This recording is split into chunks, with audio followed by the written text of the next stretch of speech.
Chers amis, Shabbat Shalom, nous allons étudier ensemble la paracha de Vayetse.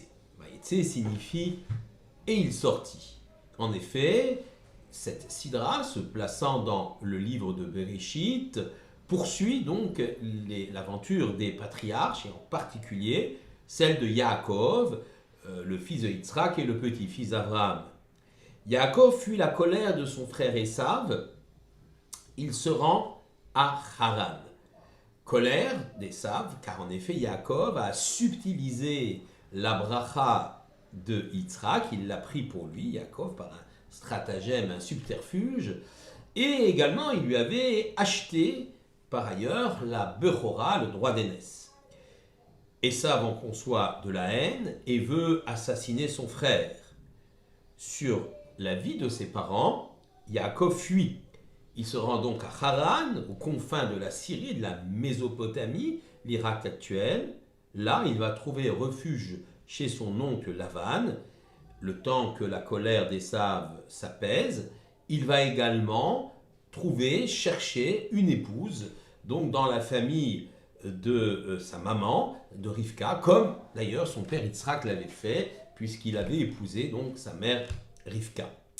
En chemin, Yaakov s'arrête sur un lieu prestigieux, le Har HaMoriah, là où Yitzhak a failli être sacrifié. Yaakov l'ignore. En réalité, il a passé son chemin, il ne s'est pas arrêté. Et ce n'est que lorsqu'il est presque arrivé à Haran qu'il se souvient qu'il est passé devant ce lieu sacré et qu'il ne s'y est même pas arrêté. Alors il est prêt à faire un long chemin de retour avant d'atteindre sa destination pour aller simplement faire une étape sur cette montagne de Moria. Il est écrit donc Vaïfga Bamakom. Il a atteint l'endroit et Rashi nous explique que le terme Vaïfga peut être compris de deux façons différentes. La première, il a atteint l'endroit très rapidement. Rashi nous dit d'ailleurs que le Har HaMoriah s'est déraciné pour aller à sa rencontre de façon miraculeuse, comme s'il y avait ici un mérite particulier d'avoir rebroussé chemin. Et puis, le terme Vaïfga également signifie Vaïpalel, il a prié à cet endroit-là, il a prié Dieu. Nous savons que Yaakov a créé la tefila du soir, la prière du soir, la tefila de Arvit, Mariv, alors que Abraham avait créé celle du matin, Shacharit, et Yitzhak, celle de l'après-midi, Mincha. En chemin, donc, il s'arrête sur le mont Moria, et il va se coucher, s'endormir là-bas. On nous dit que Dieu a fait coucher le soleil plus tôt que d'habitude afin de retenir ce tzaddik sur ce lieu extraordinaire. Et au cours de son sommeil, Yaakov fait un rêve étrange. Une échelle est posée sur le sol et son sommet se perd dans les cieux. Sula mutsa varetsa verosho magia shamaima. Donc l'échelle est posée au sol et son sommet atteint les cieux. Rashi nous explique, encore une fois, que cette échelle avait une disposition géographique particulière. Elle était posée à un certain lieu et évidemment son sommet se perdait dans le ciel. Et il y a ici une réflexion par rapport à l'attitude qu'un juif doit avoir, c'est-à-dire avoir les pieds sur terre, mais toujours avoir une réflexion vers le spirituel. Le Rav Chaim Ben Attar, qui est originaire du Maroc, 1696-1743, commente ce passage dans son ouvrage Orach Chaim, qu'on appelle donc Orach Chaim, le chemin de la vie. Un homme qui se considère petit, incomplet, il est à terre, telle l'échelle qui est posée à terre, est considéré comme important dans les cieux.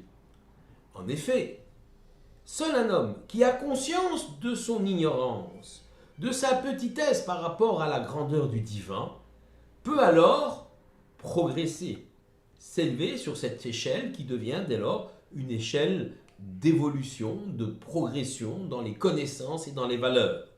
Par contre, l'homme suffisant, l'homme orgueilleux, pense qu'il n'a pas besoin d'ouvrir un livre pour apprendre, pense qu'il n'a pas besoin de se remettre en question pour progresser, car il pense tout connaître. La sagesse débute par la prise de conscience de son ignorance. Le sage, dans notre tradition, est appelé non pas Chacham, mais Talmid Chacham, ce qui signifie élève sage. En effet, celui qui veut acquérir la connaissance, l'intelligence, doit accepter le fait qu'il est un élève perpétuel. En effet, la Torah issue de l'Esprit divin porte une infinité de sens, et la vie d'un homme est bien trop courte pour pouvoir cerner tous ces sens, pour pouvoir comprendre la réalité de l'Esprit divin. Nous pouvons et nous devons, génération après génération, nous appuyer sur nos anciens. En effet, génération après génération, l'édifice d'Israël, l'édifice de la sagesse d'Israël, va se construire. Et nous pouvons nous appuyer sur ceux qui nous ont précédés, sur nos anciens qui ont réfléchi, qui nous ont transmis ce savoir, afin, à notre tour, de le faire progresser. Nous voyons peut-être même plus loin qu'eux, même s'il y a ce qu'on appelle une Yeridat Adorot, une chute des générations, c'est-à-dire que plus on s'éloigne du don de la loi au Mont Sinaï, moins quelque part on a l'intelligence ou la perspicacité, la clairvoyance du message divin donné au Mont Sinaï, on s'éloigne de la source. Les maîtres d'aujourd'hui sont plus faibles que les maîtres d'avant, sauf que nous les suivons, ils nous ont précédés, et nous sommes, telle image très célèbre, des nains juchés sur les épaules des géants, et nous pouvons donc voir encore plus loin. Donc, en nous appuyant sur toutes les générations qui nous ont précédés, nous pouvons aller encore plus loin. Et c'est évidemment le sens de cette nécessaire progression que chaque juif doit avoir. D'abord se considérer comme ignorant, d'abord considérer que ce que l'on sait n'est rien ou très peu par rapport au savoir encore à acquérir. Il ne s'agit pas non plus de se dévaloriser, comme dit le Baal Shem Tov, une modestie excessive éloigne l'homme de son créateur. Il s'agit de se juger à sa juste valeur, mais comprendre que même si on a appris beaucoup, il en reste encore bien plus à apprendre. Et comme cela seulement, on aura une motivation, une possibilité, on aura la faculté de progresser, de s'élever sur cette échelle, ce soulam présenté dans la Sidra, qui est en fait une échelle de connaissance et de valeur. Une autre explication de l'échelle nous est proposée par nos maîtres. La valeur numérique du mot soulam, la gematria, est équivalente à celle du mot mammon, qui signifie argent. L'argent est l'élément le plus matériel qui soit. Il est ce qui permet de vivre, ce qui permet d'assouvir les désirs, ce qui permet d'acquérir la puissance, les biens, etc. L'échelle donc, l'argent, élément le plus matériel, est comparable à cette échelle qui est posée à terre, la matérialité. Mais l'échelle s'élève dans le ciel, son sommet se perd dans l'infini. Ainsi, l'argent, les éléments matériels peuvent être sanctifiés lorsqu'ils sont utilisés pour le bien, pour une mitzvah, pour un projet. La Gemara Sota, Daf, page 12a, affirme: les tzadikim chérissent leur argent plus que leur propre corps. Une affirmation bien curieuse, bien digne des caricatures nauséabondes du juif, le juif qui aime l'argent. En réalité, le Talmud nous explique que le corps d'un homme lui est donné à la naissance. Chacun d'entre nous ne maîtrise pas cet élément issu de la génétique. Par contre, la façon, et c'est pourquoi effectivement, notre propre corps, quelque part, ne nous appartient pas, il nous a été donné par l'Éternel, nous n'avons rien fait de particulier pour être comme celui-ci ou comme cela. Par contre, la façon dont nous allons acquérir les biens matériels, ça c'est tout à fait lié à notre indépendance. Cela témoigne en effet, la façon dont on acquiert l'argent ou les biens matériels, témoigne de notre grandeur ou de notre petitesse ou de notre décadence. Le rapport de l'homme à l'argent, au matériel est révélateur de la grandeur de son âme. Ainsi, comme l'échelle, il peut se grandir au quotidien, dans un rapport au matériel et surtout dans un rapport à autrui, puisque l'argent permet le lien, le rapport avec autrui, donc un rapport à autrui qui sera noble et respectueux.